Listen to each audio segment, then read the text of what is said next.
Value of ionization energy decreases from top to bottom in a group. Group के अंदर क्या है कि आयोनाइजेशन एनर्जी की वैल्यू डिक्रीज कर रही है। क्यों डिक्रीज कर रही है, इसकी रीज़न मैं आपको देती हूँ। अब हमने लास्ट टॉपिक में देखा था, यानी कि प्रीवियस टॉपिक में हमने देखा था कि अब टॉप टू बॉटम अगर हम देखें तो शेल्स जो है ना वो इंक्रीज करते जाते हैं, यानी कि नंबर ऑफ शेल्स बढ़ते जाते हैं। जैसे कि लिथियम में देखें तो 1 और ये 2, इसके अंदर 2 शेल्स हैं। अगर हम सोडियम में देखें तो 1 2 3, इसमें 3 है। इसके बाद पोटेशियम में देखें तो 1 2 3 4, तो इसके अंदर 4 हैं। तो टॉप टू बॉटम क्या है, नंबर ऑफ शेल्स बढ़ रहे हैं। नंबर ऑफ शेल्स बढ़ रहे हैं, इसका क्या मतलब है कि नंबर ऑफ इलेक्ट्रॉन्स बढ़ रहे हैं, क्योंकि शेल्स के अंदर इलेक्ट्रॉन्स रिवॉल्व करते हैं। तो क्या होता है, शेल्स बढ़ने का मतलब है कि नंबर ऑफ इलेक्ट्रॉन्स भी बढ़े हैं, शेल्स भी बढ़े हैं। तो इसमें आयोनाइजेशन एनर्जी की वैल्यू किस तरह से डिक्रीज कर रही है वो मैं आपको बताती हूँ।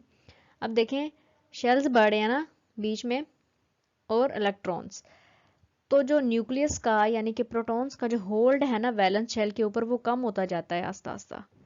अब देखें, लिथियम में 3 प्रोटॉन्स हैं, तो उन्होंने इसको स्ट्रांगली जो है ना वो अपनी तरफ किया हुआ है, होल्ड किया हुआ है, या फोर्स से वो उसको अपनी तरफ खींच रहा है। तो हमें जो एनर्जी चाहिए होगी वो ज़्यादा होगी। अब नेक्स्ट बात करते हैं सोडियम की। तो सोडियम में तो जितने प्रोटॉन्स हैं वो इनको खींच तो रहे हैं, लेकिन नंबर ऑफ शेल ज़्यादा होने की वजह से ये बाहर की तरफ मूव कर रहे हैं ना, यानी कि शेल इंक्रीज कर रहे हैं, साइज बड़ा हो रहा है। तो इन प्रोटॉन्स का इतना होल्ड नहीं होता इन लास्ट वैलेंस शेल के ऊपर, ठीक है। ये इतनी ज़्यादा ताकत से उनको नहीं खींच सकते, क्योंकि साइज बड़ा हो रहा है, शेल्स बीच में एंटर होते जा रहे हैं, और ये इलेक्ट्रॉन्स दूर दूर होते जा रहे हैं इस न्यूक्लियस से, जिसकी वजह से अब हमें थोड़ी कम एनर्जी देनी पड़ेगी, क्योंकि उनका होल्ड ही नहीं है इलेक्ट्रॉन्स के ऊपर, उन्होंने उतनी ताकत से पकड़ा ही नहीं हुआ इलेक्ट्रॉन को, तो हम उन्हें इजीली रिमूव कर लेते हैं थोड़ी सी एनर्जी देके।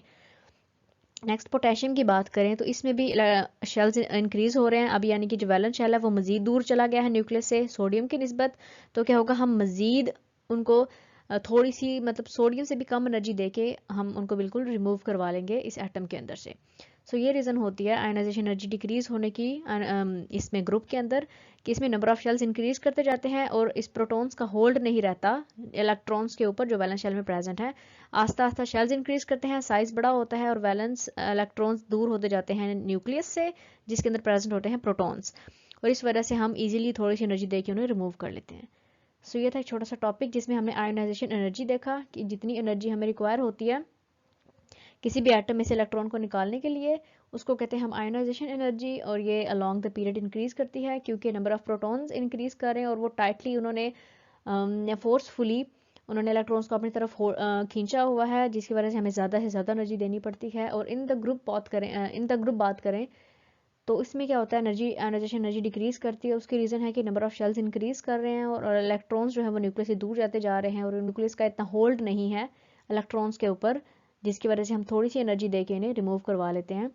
और नीचे की तरफ नंबर ऑफ शेल्स इंक्रीज कर रहे हैं और इलेक्ट्रॉन्स दूर जा रहे हैं न्यूक्लियस से, तो हमें थोड़ी थोड़ी एनर्जी जो है देनी पड़ती है। इस वजह से लिथियम की ज़्यादा है, सोडियम की उससे कम है, और पोटेशियम की सोडियम से भी कम है एनर्जी, आयोनाइजेशन एनर्जी। सो ये था छोटा सा टॉपिक। अब मिलते हैं आपसे इंशाल्लाह नेक्स्ट वीडियो में। अंटिल देन, अल्लाह हाफिज़ everyone and take care of yourself.